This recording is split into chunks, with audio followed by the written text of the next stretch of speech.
was a 3-round fight last time with Emmanuel over 4 years ago. Does a 5-round fight make a different approach? It is 5 rounds this time, I'm assuming, yeah? Does a 5-round fight make a different approach for you? Yes, it is definitely a different thing, 5-round fight compared to a 3-round fight. So in preparation, we always simulate this a lot, that I'm going through these 5 rounds and always get the mindset for 5 rounds. When I do regular preparation for a 3-round fight, you know how you keep your energy going in this 3 rounds.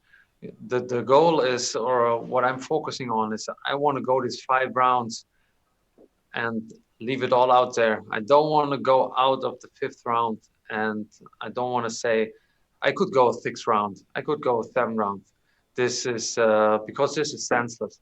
I want to go in there and I want to leave it all out there. This 25 minutes, I will leave all my energy to beat Emmanuel Sanchez. Obviously, you want to win the title and you want to avenge your loss to Patricio Pitbull in the final and win the $1 million. But obviously, you want to ring the belt, as I say. But what would you do with the $1 million? Everyone thinks about those things. It's a little bit like winning the lottery, but obviously you're winning the title. So what would you do with the $1 million? Yeah, you're right. Definitely, you definitely get this in your mind a couple of times.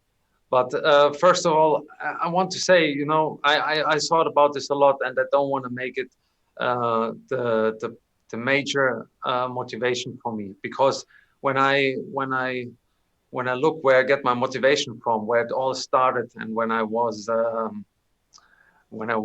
starting with MMA, it was not about money. It was about the passion. It was about the love for the game, and this is what I try to keep every time when I step on the mats, when I step into this cage. But definitely $1 million makes it way sweeter with passion combined. And I think I will create a lot of great memories. I want to spend much time with my family. I want to visit all the places in the world I want to see. I want to show my daughter, my family, the world. I want to do all the things that I want to do in life to create special memories for my family and myself. And finally, Daniel, if you won the belt back and you won the $1 million, is there any chance? I mean, you're still only 35, but I think it's your 52nd fight.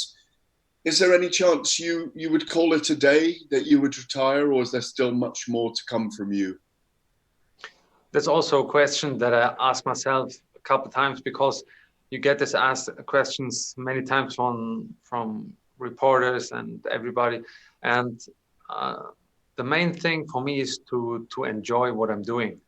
And right now, I enjoy this to the fullest, with all my heart, with all my passion. I enjoy every step on this journey, even self-isolation, sitting on the hotel, cutting weight.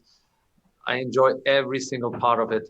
And I will definitely enjoy fighting a Thursday night.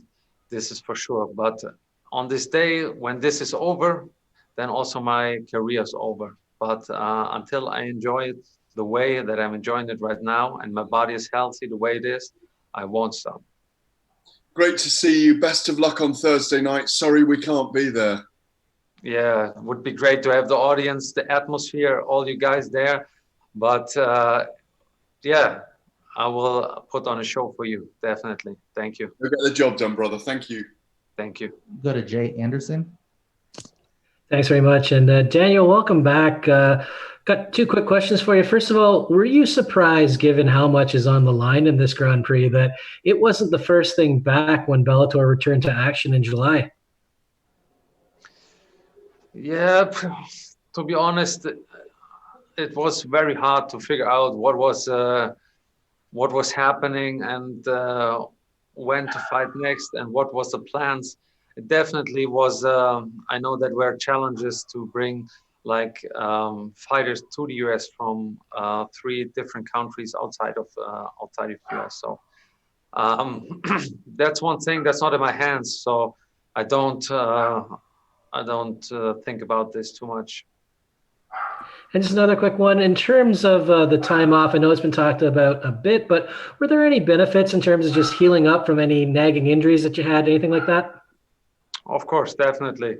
I felt like this was the first time, maybe in the last 20 years, that I haven't been on the mats for, 2 months.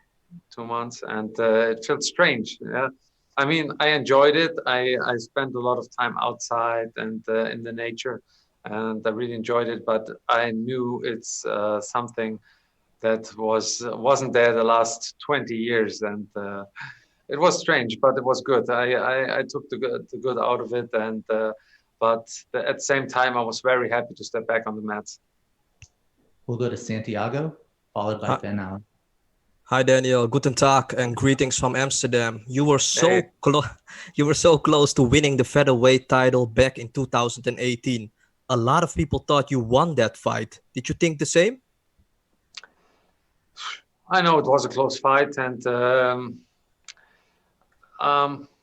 I thought more about the mistakes that I did in this fight that would make it a much clearer decision for the judges, or even a stoppage when I got this anaconda choke.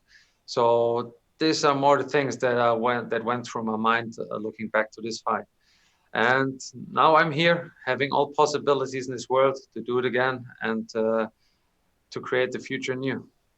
Bellator has never visited Germany. A couple of German fighters really performed well in the last couple of weeks, like Alan Omer and Mandy Böhm. Would you like Bellator to visit Germany next year and put up a big event? That's always one thing when I meet Scott Coker, what I ask him, bring Bellator to Germany. We will put on a great show for all the fans in Germany and around the world. Germany is a great country for MMA, and the MMA was growing so much in the last couple of years, and it would be just great to have Bellator as one of the greatest organizations for MMA in Germany, and it would be my honor to represent Frankfurt, Germany. Good luck on fight night, sir. Thank you, appreciate it. Ben? Hi, Daniel. So you obviously took a split decision over Emmanuel Sanchez back in 2016. And from that fight, do you think that you know everything that he's going to bring to the table, or do you expect him to be a completely different fighter in there on Thursday? Not a complete different fighter, but he definitely evolved as a fighter. But his movement game is, I think it's pretty much the same. He puts on a lot of pressure. He tried to put the pace on. And that's the changements that I think that he did. But I evolved much more as a fighter, and I feel compared to our last fight, I'm definitely a complete different fighter. But also from March this year, I evolved a lot, and I took this time to work on certain things. And I try to become a better fighter every day. And just one more from me. Obviously, in the main event, we have the other quarterfinal of the Featherweight Grand Prix between a man you know very well in the champ, Patricio Pitbull, and Pedro Carvalho. Do you have a prediction for that fight? I think Pitbull will go with the victory. Yes. Thank you, Daniel. Thank you. All right, our last question for Daniel comes from Matthew Putterman. Hey, Daniel, thank you for joining us today. I got to ask you, what is your biggest attribute as being a fighter?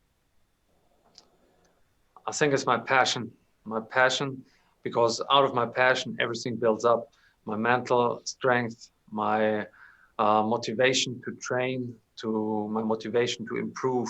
It's all based out of the passion that I have for the sport. And out of that grows the desire to become the best version of myself and the best fighter that I can possibly be. Because what is this passion for when you don't use it to build something?